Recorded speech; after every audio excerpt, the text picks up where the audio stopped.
Hello student, आज हम फिर आपके लिए एक वेरी वेरी इंपॉर्टेंट लेक्चर फिर से लेके आएंगे। कॉम्प्लेक्स नंबर का लेक्चर नंबर 3 जो कि आपके एग्जाम के लिए वेरी इंपॉर्टेंट है। और लेक्चर 1 और 2 अगर आपने अभी तक नहीं देखा है तो पहले उसको देख लीजिए, तभी इसे समझने में आपको आसानी होगी। स्टूडेंट देखिए, लेक्चर नंबर 3 में हम आपको बताएंगे स्टूडेंट कि geometrical representation of complex number क्या होता है और उस पे बेस्ड इंपॉर्टेंट क्वेश्चंस क्या जो आपके एग्जाम में आते हैं वो कौन कौन से हैं, और मॉडुलस ऑफ कॉम्प्लेक्स नंबर क्या होता है वो इस लेक्चर में आपको बताएंगे। देखिए स्टूडेंट, होता क्या है कि geometrical representation of complex number सम्मिश्र संख्या का ज्यामितीय निरूपण।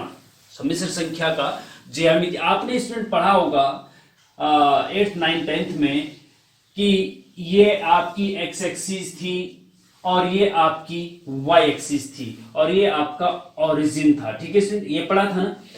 और इसमें ये भी पढ़ा था कि यहाँ पे 0 होता है, यहाँ पे 1 होता है, यहाँ पे 2 होता है, यहाँ पे 3 होता है, 4 होता है, ऐसे ऐसे करके आगे जाता है। इधर आपका क्या होता है -1, -2, -3, -4 और -5 ऐसे करके। और इसमें वाई एक्सिस के ऊपर क्या होता था 1 और 2 और 3 और 4 और 5 ऐसे करके। नीचे क्या होता था, माइनस में जाता था, नीचे जाता था ना कि -2, -3, -4 और -5। ठीक है, इस प्रकार से आपने पढ़ा है स्टूडेंट। कुछ याद आ रहा है कि नहीं?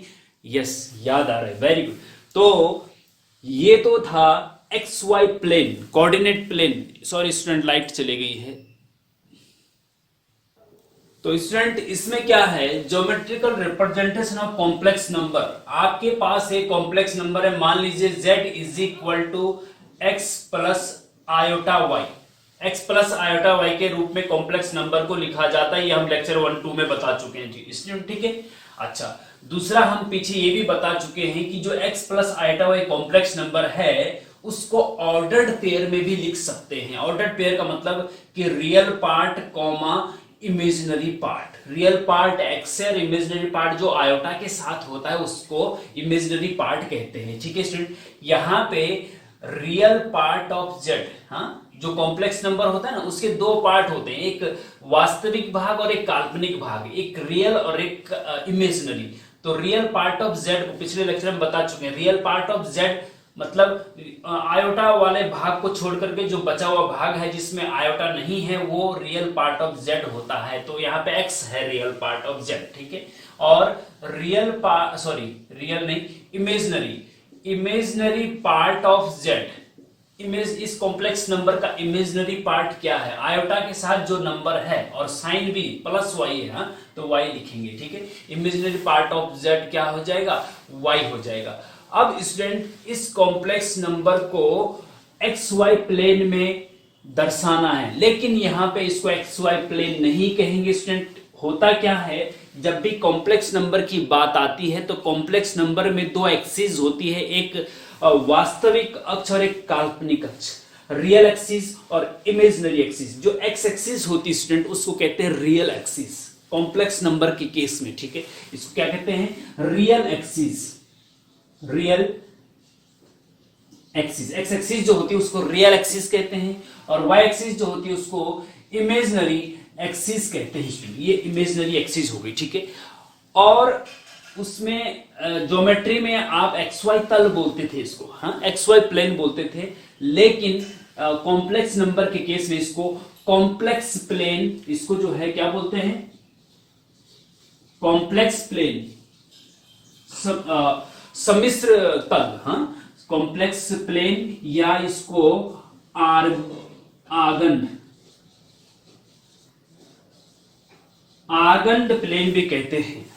आर्गन्ड प्लेन या कॉम्प्लेक्स प्लेन, इस पूरे प्लेन को कहा जाता है। अब z is equal to X plus iota Y एक कॉम्प्लेक्स नंबर है, इसको आर्गन्ड प्लेन में या कॉम्प्लेक्स प्लेन में दर्शाना है तो ये कहां होगा। जैसे कि हम उसमें करते थे कि भाई 1,2 कहां होगा, तो 1,2 अगर हम बात करें स्टूडेंट कि बताइए भाई कि 1,2 कहां पे होगा, तो 1 पहला वाला पॉइंट क्या होता है, एक्स एक्सिस के लिए, दूसरा वाला है वाई एक्सिस के लिए। तो 1 एक्स एक्सिस पे कहाँ है, ये है यहाँ पे है, ठीक है, और 2 वाई एक्सिस पे कहाँ है, यहाँ पे है।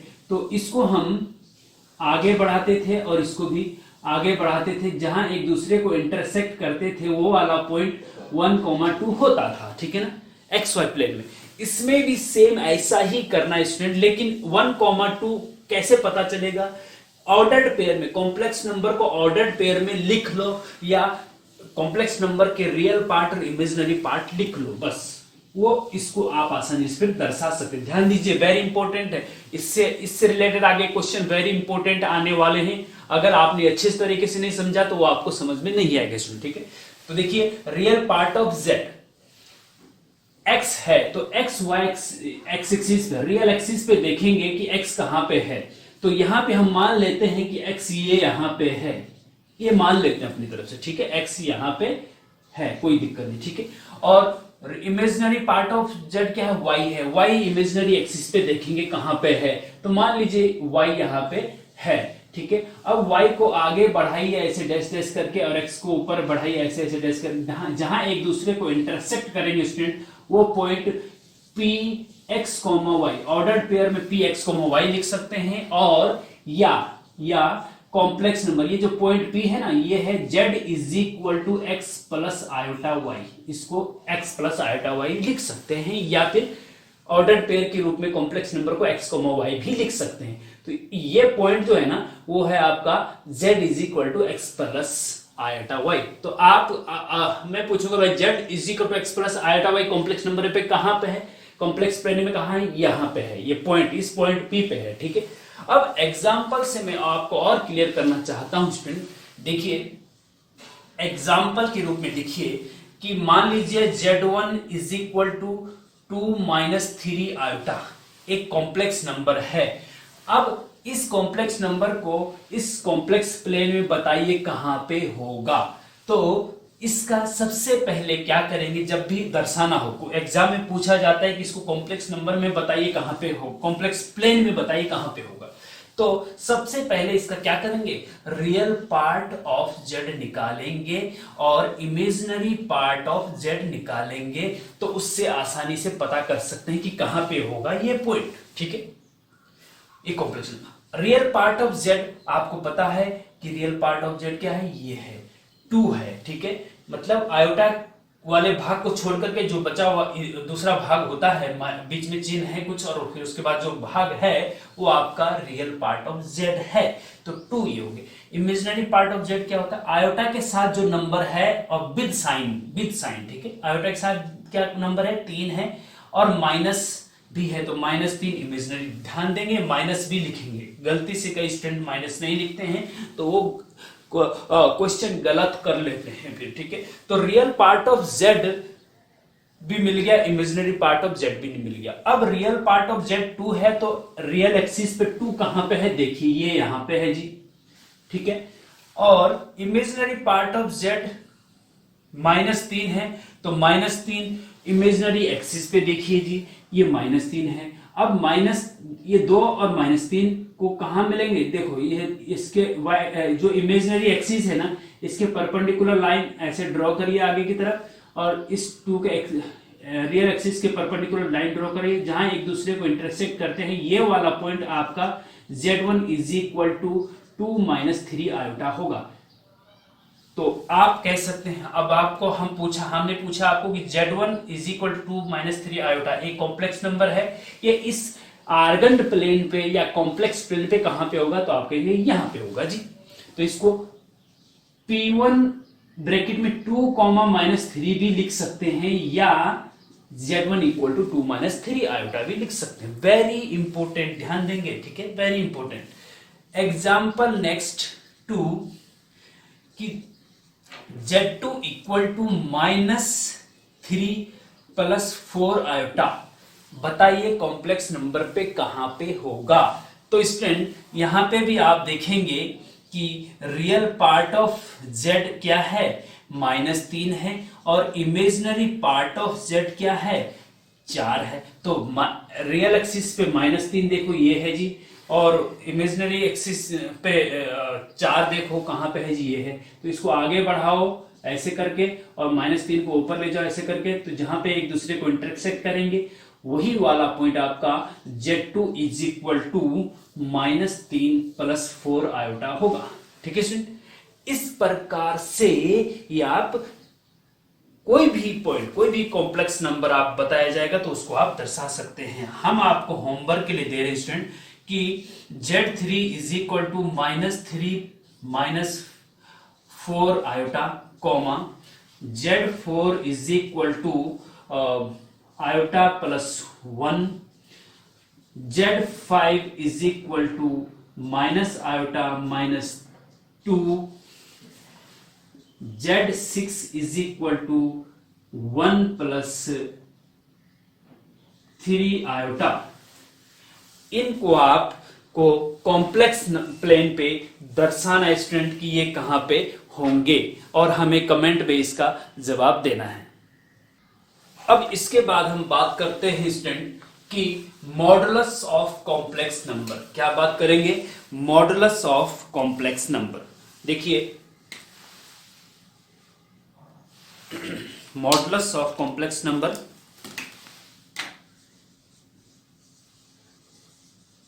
Modulus of complex number, modulus को स्टूडेंट हिंदी में मापांक कहते हैं। मापांक, सम्मिश्र संख्या का मापांक क्या होता है? वेरी इंपॉर्टेंट है स्टूडेंट, वेरी इंपॉर्टेंट, ध्यान दीजिए। ठीक है, अब देखो कि इसको ये जो होमवर्क है आप कर लीजिएगा, हाँ, और फिर हमें कमेंट में बताइए। अब हम बात करते हैं स्टूडेंट नेक्स्ट की कि कॉम्प्लेक्स नंबर का मॉडुलस क्या होता है। इफ, देखिए, इफ यदि z is equal to x plus iota y, then mod z is called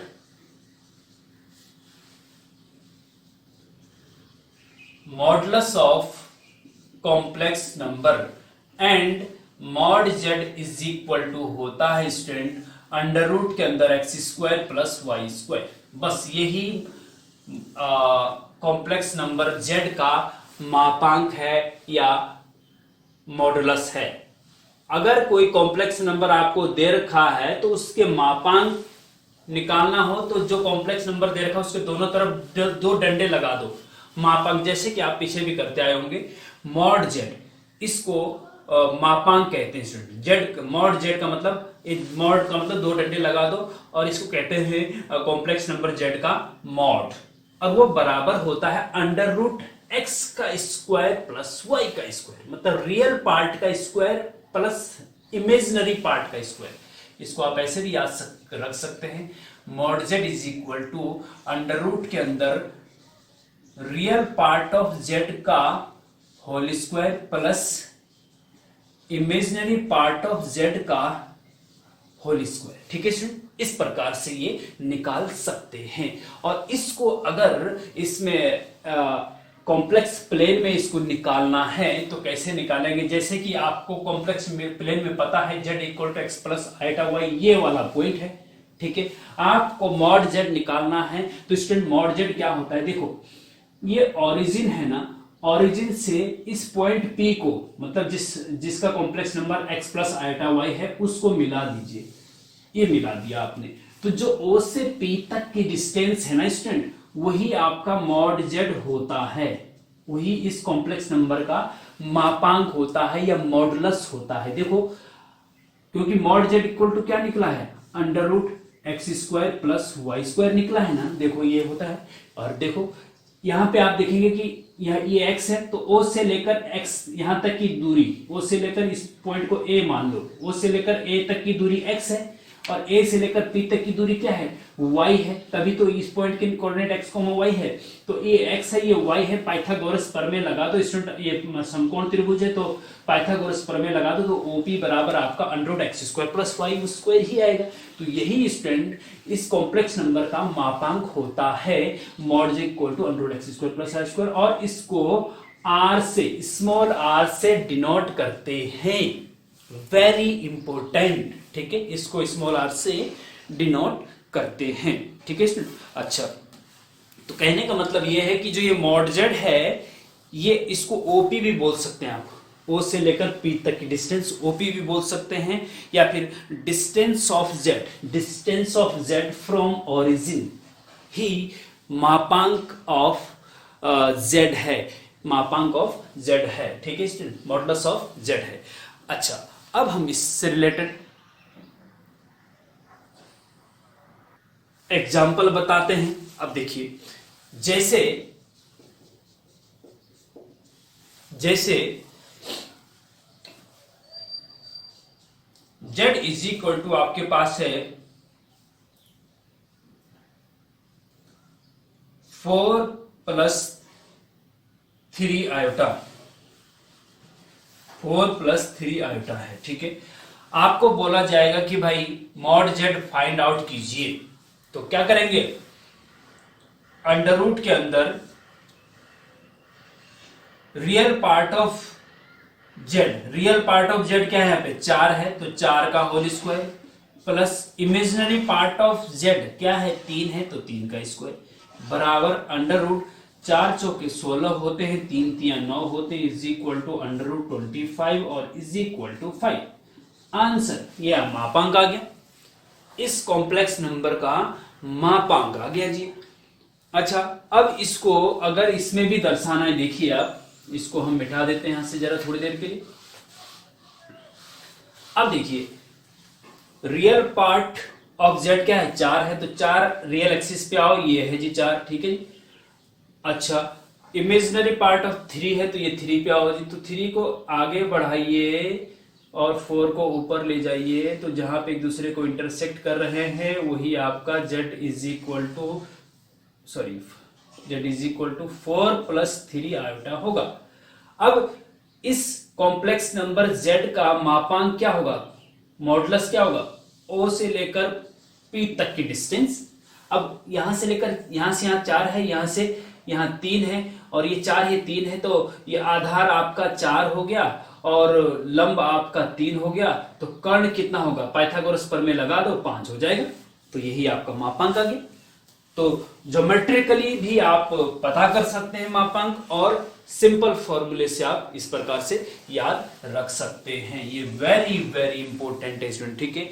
अब हम आपको होमवर्क के लिए देते हैं और आपको इसके मापांक निकालने हैं। जैसे कि क्वेश्चन दे रहे हैं आपको, होमवर्क के लिए दे रहे हैं, ठीक है। z1 is equal to 2 plus 3 iota, comma z2 is equal to -3 plus 6 iota,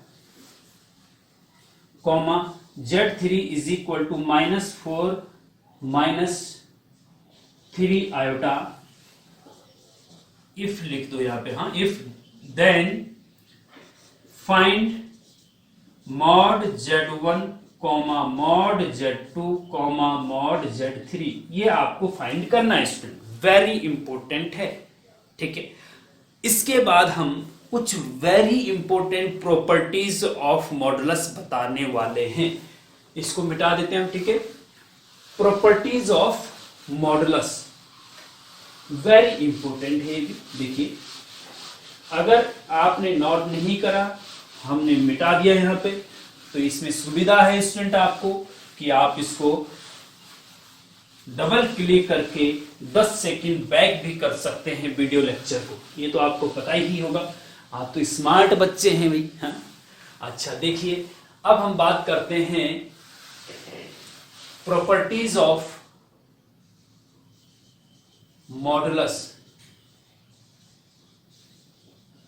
properties of modulus, modulus की प्रॉपर्टीज क्या क्या होती हैं, देखो 3-4 प्रॉपर्टी है, वेरी इंपॉर्टेंट, ज्यादा नहीं है, 4 प्रॉपर्टी है। नंबर 1 प्रॉपर्टी है कि z1 इंटू z2 दो कॉम्प्लेक्स नंबर का मल्टीप्लाई है और बाहर मॉड लगा हुआ है, तो इसको आप z1 का मॉड इंटू z2 का मॉड लिख सकते हैं, ठीक है।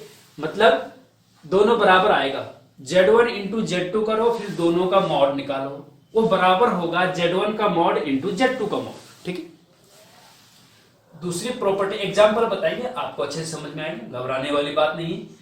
Z1 बटे Z2 दो कॉम्प्लेक्स नंबर का टोटल का मॉड है, तो आप इसको लिख सकते हैं Z1 का मॉड अलग अपॉन Z2 का मॉड अलग। ये भी प्रॉपर्टी है। तीसरी प्रॉपर्टी ये है कि अगर कोई कॉम्प्लेक्स नंबर है और उसमें मल्टीप्लाई किसी स्केलर से, किसी अदिश नंबर से, मतलब k से मल्टीप्लाई कर दिया और मॉड निकाल दिया, तो ये बराबर हो सकता है k इंटू जेड का मॉड। कॉम्प्लेक्स नंबर के साथ k का मल्टीप्लाई किया फिर मॉड निकाला, वो बराबर है z का मॉड निकाला और k से मल्टीप्लाई कर दो। ठीक है। 4 z की पावर m, कोई भी पावर है उसका मापांक निकालना है मॉड, हाँ, तो ये बराबर होता है z का मापांक की होल पावर m। तो m मॉड के बाद भी पावर m कर सकते, एक ही बात है, ये दोनों एक ही है। अब क्यों है ये देखिए, ये फायदा कहां पे होता है इनका, फायदा यहां पे होता है स्टूडेंट। अब देखो मैं आज इनका फायदा बताता हूं।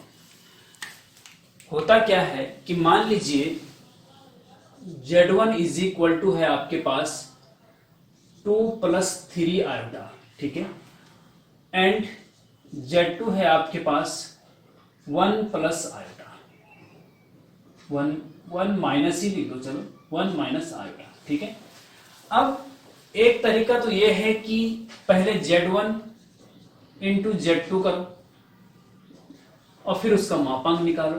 तो उसमें क्या करेंगे, 2 + 3 आयोटा इंटू 1 - आयोटा का मापांक। ठीक है, एक तरीका यह है ना। अब इसमें क्या है कि इसमें आपको थोड़ा लेंथी प्रोसेस हो जाएगा कि पहले इनका मल्टीप्लाई करो आपस में, 2 का 1 के साथ मल्टीप्लाई, मापांक तो रहेगा ना, 2 का 1 के साथ तो 2 हो जाएगा, 2 का माइनस आयोटा -2 आयोटा हो जाएगा, 3 आयोटा का 1 के साथ तो प्लस का 3 आयोटा हो जाएगा, और 3 आयोटा का फिर माइनस आयोटा के साथ तो माइनस का 3 आयोटा स्क्वायर, और आयोटा स्क्वायर की वैल्यू -1 होती है तो प्लस का 3 हो जाएगा। ठीक है स्टूडेंट, इस चीज का ध्यान रखेंगे जरा, हाँ इस चीज का ध्यान रखेंगे भैया।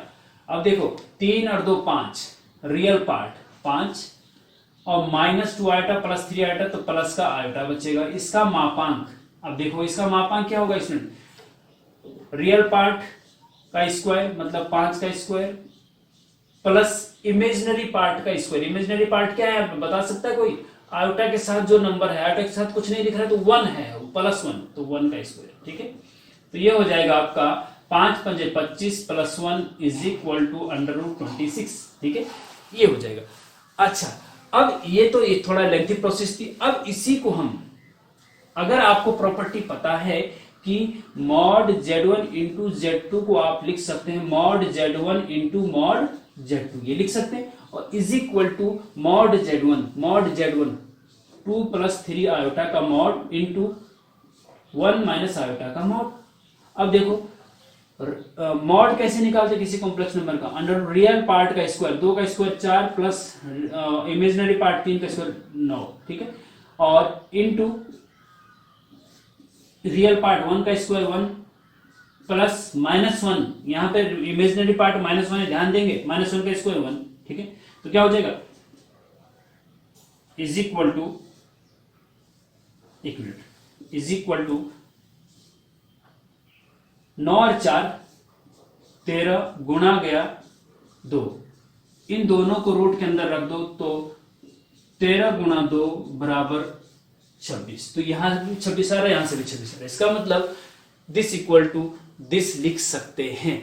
तो कहने का मतलब यह है स्टूडेंट कि इस प्रॉपर्टी कभी भी अगर दो मल्टीप्लाई, उनको अलग अलग मॉड निकाल करके आप कर सकते हैं, एक ही बात है। ठीक है ना, इसी प्रकार से आप ये सेकंड प्रॉपर्टी का यूज भी कर सकते हैं स्टूडेंट यहाँ पे। हाँ, जैसे कि यहाँ पे है कि Z1 अपॉन Z2 का मापांक निकालना है, तो यहाँ पे 2 + 3 आयोटा अपॉन 1 - आयोटा है, तो इसको आप अलग अलग 2 + 3 आयोटा का मापांक अलग कर दो, 1 - आयोटा का मापांक अलग कर दो। ठीक है, अगर एक ही साथ करते हैं तो काफी लेंथी हो जाएगा, और अगर अलग अलग कर दिया तो सिंपली आपका ये √13 है और ये आपका √2 है, इज इक्वल टू √13/2 आंसर आ जाएगा, जैसा कि हमने पीछे किया है। ठीक है, इसी प्रकार से आप इसमें भी कर सकते हैं और इसमें भी कर सकते हैं। अच्छा, इसमें क्या कर सकते हैं, देखो अगर आपके पास z मान लीजिए z इज इक्वल टू आपके पास 2 + 3 आयोटा है, ठीक है, और आपको बोला जाता है कि z की पावर m का मापांक ज्ञात कीजिए, तो 2 + 3 आयोटा की पावर m,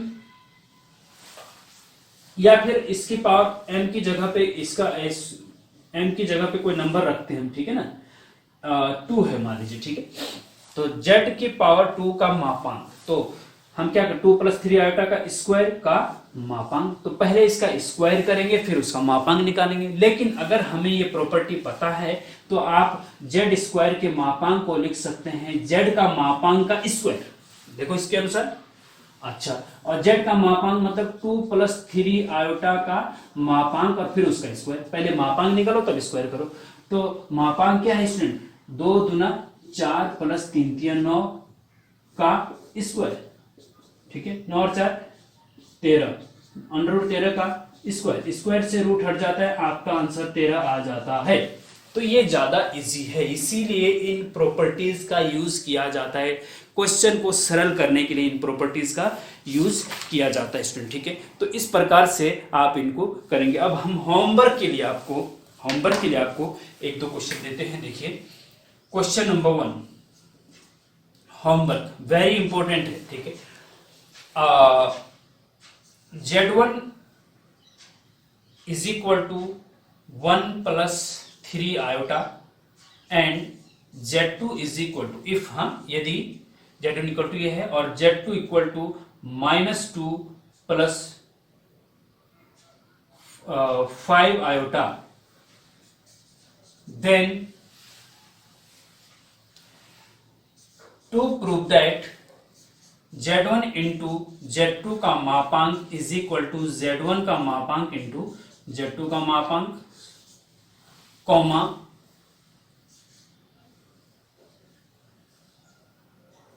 2Z1 का मापांक बराबर 2 इंटू Z1 का मापांक, कॉमा Z की पावर 3 या 2 ही रखो, चलो Z की पावर 2 का मापांक बराबर Z का मापांक का स्क्वायर। ये आपको प्रूफ करना है स्टूडेंट कि ये इसके बराबर होता है और ये इसके बराबर होता है, ये इसके बराबर होता है यदि Z1 बराबर ये है, Z2 बराबर ये है, जैसे कि हमने अभी किया है। ठीक है, इस प्रकार से आप geometrical interpretation and modulus of complex number अच्छे से समझ गए होंगे, उम्मीद करता हूं। अब इन क्वेश्चन की प्रैक्टिस आप कर लीजिए, इससे रिलेटेड अपनी बुक से भी मैक्सिमम क्वेश्चन की प्रैक्टिस आप कर लीजिए, तो बहुत ही मजा आने वाला है। और इसके बाद जो लेक्चर आएगा स्टूडेंट, लेक्चर नंबर 4, उसमें हम वेरी वेरी इंपॉर्टेंट क्वेश्चंस भी लेके आएंगे और polar representation of complex number भी लेके आएंगे। ठीक है, तब तक के लिए इस लेक्चर को अच्छे से पढ़ लीजिए, फिर हम मिलते हैं नेक्स्ट लेक्चर में। ओके, जय हिंद।